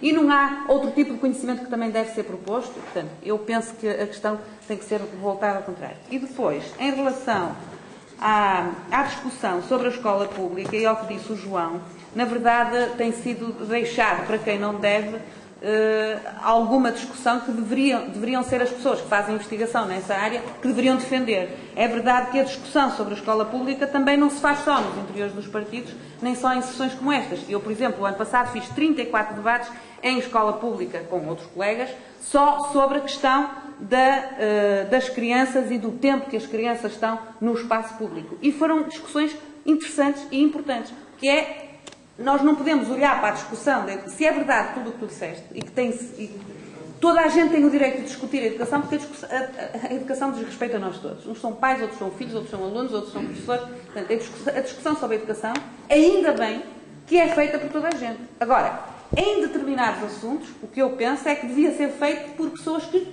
têm outro conhecimento mais fundamentado, mais organizado, mais abrangente e que podem dar contributos importantes para essa discussão. E aí a ciência e a educação têm-se portado de facto um bocado mal, porque têm deixado, e eu sou da ciência e educação, temos deixado por mão alheia coisas que nós poderíamos eventualmente dar outro tipo de contributos. E, portanto, a participação de todos os dias poderá ser a maneira que nós temos todos, a participação todos os dias, a discussão todos os dias, na escola, no local de trabalho, nos debates que se fazem, pode ser uma maneira de ajudar a ultrapassar essa questão. Porque, de facto, nem tudo se passa na comunicação social, não é? Embora a comunicação social seja importante. E depois, para acabar, queria só dizer que a questão do trabalho pedagógico é muito importante, e dos movimentos e dos movimentos que têm feito coisas muito interessantes, a escola paralela, os movimentos da escola moderna, etc. Todos esses movimentos e todos os movimentos sociais que têm trabalhado a questão da emancipação não têm ouvidos, são colocados de lado, mas queria-vos dizer uma coisa: as crianças com deficiência são as que mais beneficiam, porque são as únicas a quem alguém ainda deixa fazer outras coisas que não só o português, a matemática. E paradoxalmente, portanto, nós temos aqui uma escola e uma educação cheia de contradições, cheia de perplexidades e cheia de equívocos. E é justamente esta questão do equívoco que me leva um bocado ao que disse o Daniel sobre os depósitos. A escola a tempo inteiro não são duas escolas, uma curricular e outra não curricular. A escola a tempo inteiro sempre existiu. No serviço privado, por exemplo, as crianças entram às 8, saem às 7 da tarde. Portanto, a questão não é se ela é a tempo inteiro ou se não é a tempo inteiro.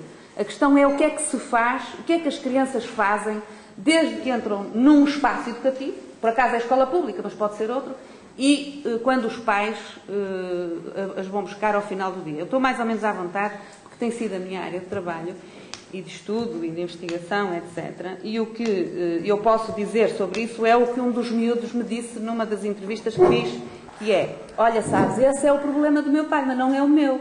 Ele é que trabalha e ele é que tem que ter um sítio onde me pôr. Portanto, isso é o problema dos adultos, não é o problema das crianças. Portanto, como os adultos complicam muito, complicam tudo, nós complicamos tudo. Temos essa capacidade de complicar em vez de querer resolver. E, portanto, para os miúdos isto é muito simples. Eles entram na escola de manhã e têm a atividade escolar. Para eles, tanto lhes faz que seja matemática, como português, como história, como geografia, eles são ativos, querem aprender coisas, são ávidos de aprendizagem.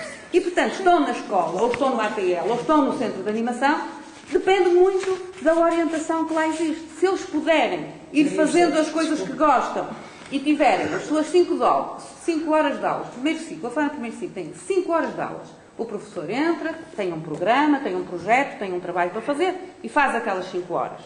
E a seguir é tempo livre, não é? Mesmo sendo dentro da escola, ou sendo dentro do ATL, ou sendo no que for. E, portanto, eles não têm que depois, no seu tempo livre, fazer exatamente as mesmas coisas. E é isso que é cansativo. E o que torna a escola um depósito é justamente esse excesso de preocupação com a atividade curricular. Porque as crianças até podiam estar, muitas estariam em casa ou noutro sítio qualquer, se estivessem na mesma a estudar, a fazer trabalhos de casa, seria na mesma um aborrecimento, não é? Deixa-me só acabar com uma coisa, que é o seguinte. Portanto, os problemas dos adultos é que têm que ser resolvidos sem criar problemas às crianças. E, por outro lado, a questão do depósito não é as crianças estarem no mesmo sítio, mas é o que é que lá se faz. E o que é que se propõe para o que se faz. Digo eu, não sei. Bom, eu tenho 7 pontos. Se gastar 1 minuto em cada, são 7 minutos, vou fazer um esforço nesse sentido. Muito obrigada. E não é que agradeço a chamada de atenção, se entretanto me mas espero que não. Bom, de qualquer forma, eu penso que aqui há um debate que é evidentemente um debate importante, portanto, porque há uma série de questões que foram promovidas, levantadas e que têm necessidade de ser aprofundadas, designadamente noutros espaços, não é? Primeira questão, a questão do bloqueio discursivo. Penso que já foi dito, quer pela Ana, quer pela Maria José, uma coisa que é bastante importante, é que o bloqueio discursivo que hoje se verifica em torno das questões da educação é muito mais um bloqueio, digamos, no espaço mediático do que propriamente na sociedade portuguesa. Ou seja, as escolas continuam a debater, no Parlamento, apesar de tudo, debate-se, fazem-se propostas, há controvérsia, há audições públicas, há momentos como este que se multiplicam um pouco por todo o lado, mas isto não passa, de facto, para a comunicação social. Portanto, há um bloqueio mediático. Eu creio que este bloqueio mediático não é muito diferente daquele que existe em relação, por exemplo, às questões económicas. A gente assiste a programas de televisão, a debates todos os dias nas diferentes televisões por cabo e não consegue encontrar um economista de esquerda. Parece que ficaram todos no Parlamento, ou nacional, ou no Parlamento Europeu. Quer dizer, não há debate público com posições contra-hegemónicas. Raramente existe, aparece, mas raras vezes existe.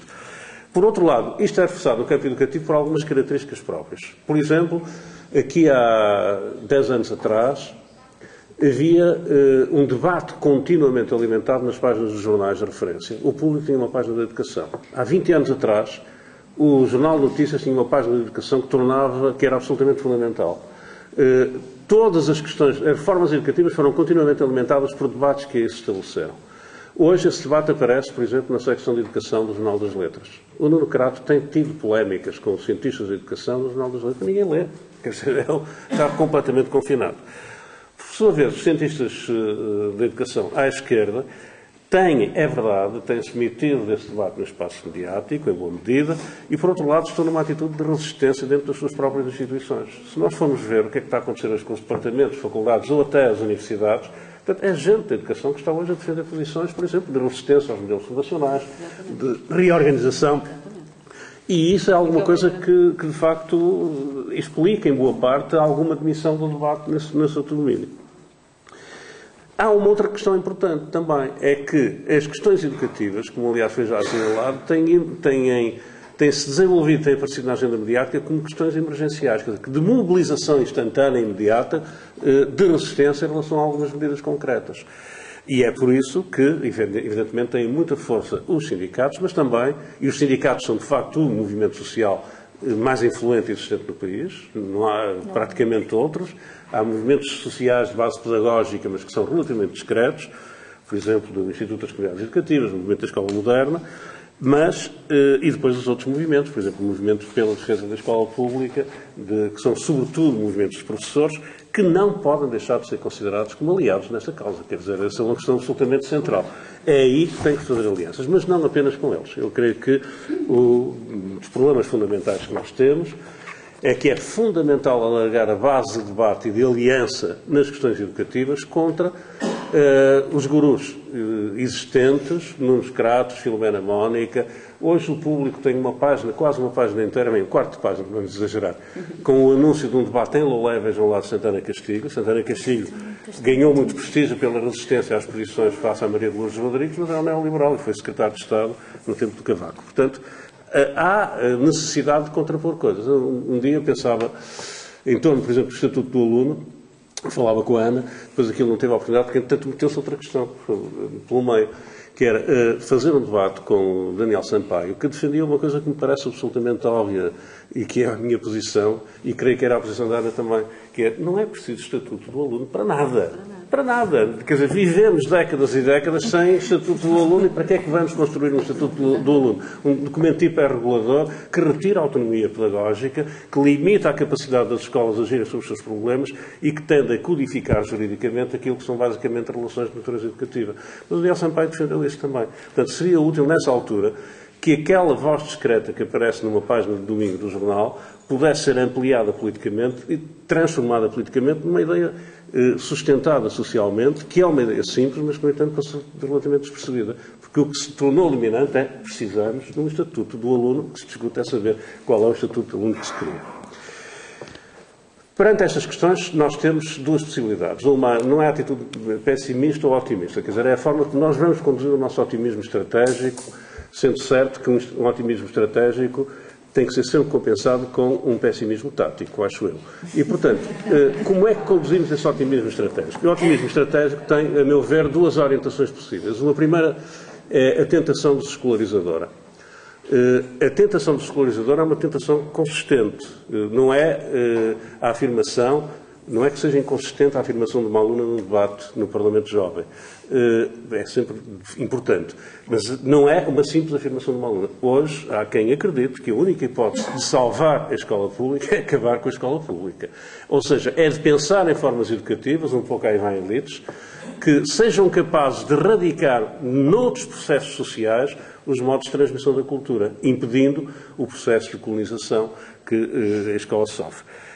Esta é uma posição. A outra posição é aquela em que nos temos colocado, é aquela que eu tenho defendido. Às vezes, participei em uma ocasião num debate promovido também pelo Bloco de Esquerda no Porto, em que eu era o único a defender esta posição. Todos os outros eram desescolarizadores. E era um debate à esquerda, que é a ideia da renovação da tradição. Ou seja, a escola pública só pode ser defendida enquanto a tradição da escola pública puder ser sustentada. Mas só é sustentável se ela for renovada. Por isso eu não acho que haja aqui escolas de esquerda ou da direita. Há escolas com ideário de esquerda e escolas com ideário de direita. Mas é a escola, a instituição escolar, aquela que importa defender e sustentar, enquanto espaço de vida das crianças e dos jovens, enquanto espaço de transmissão de cultura, de aprendizagem e, portanto, também de produção de cultura, enquanto espaço de intercâmbio e de relações intergeracionais. E é nesse sentido que faz sentido, que, a meu ver, é importante manter o tal otimismo estratégico. Isto coloca a questão de saber qual é o tempo das políticas, que é a questão que foi trazida pela Ana e que me parece uma questão absolutamente fundamental. Eu também concordo, eu acho que a melhor caracterização da Lourdes Rodrigues é que a Lourdes Rodrigues é uma modernizadora conservadora. Portanto, está dentro de uma política de modernização conservadora. Ela pretende rapidamente acelerar o processo de qualificação e de renovação do sistema educativo.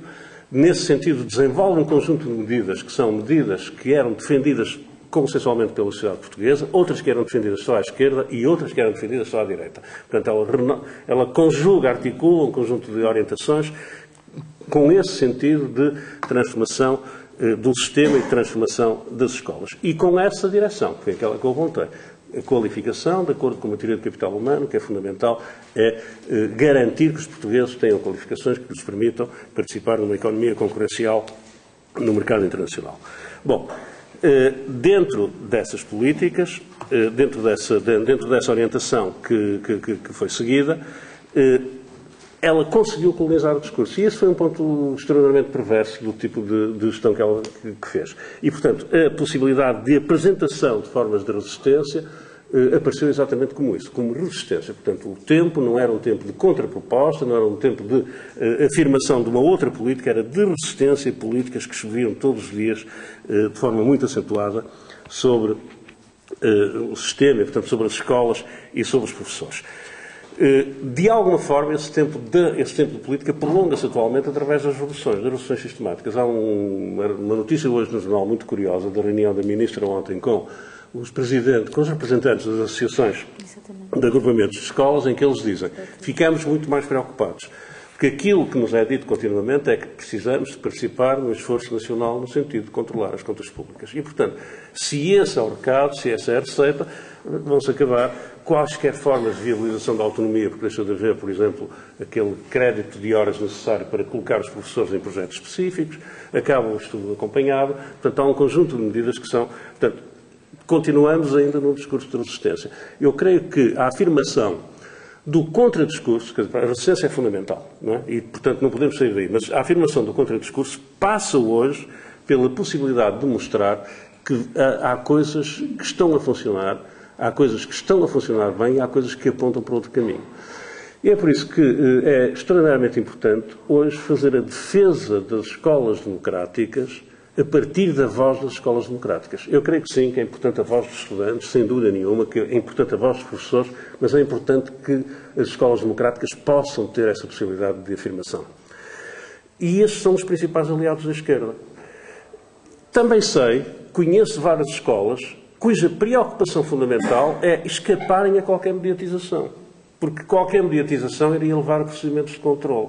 Portanto, se elas conseguirem trabalhar numa quase semi-clandestinidade, conseguem fazer bem o seu trabalho. E, portanto, quanto mais silenciadas, menos podem ser atacadas no seu processo. Mas essas escolas é importante que sejam visibilizadas, exatamente como escolas que afirmam coisas distintas, por exemplo, da dualização interna decorrente da existência de cursos profissionais. Através de quê? Através, por exemplo, da criação de estruturas de interface, que não são as tais terceiras turmas, mas estruturas de interface entre aquilo que são os cursos regulares, com acesso ao guia de ensino, e os cursos profissionais. Estruturas essas que são estruturas de interação. Às vezes em contextos extraordinariamente difíceis, em contextos complexos, do ponto de vista social, onde há tensões, contradições, etc. Mas elas conseguem fazer isso. E isso é importante dizer. Atenção a outros caminhos, a outros modos de fazer educação. Há outras formas de viabilizar um projeto educativo que está centrado definitivamente nas questões, em definitivo, da luta pela igualdade social. Isto é, para uma sociedade que seja uma sociedade decente, uma sociedade que seja uma sociedade onde as pessoas possam ter relações de convivialidade, uma sociedade que possa ter instituições, que são as escolas, onde as crianças se possam sentir felizes. A ideia do valor da felicidade não é uma ideia que, se calhar, a esquerda tem que resgatar de alguma maneira, porque está associada à ideia de bem-estar.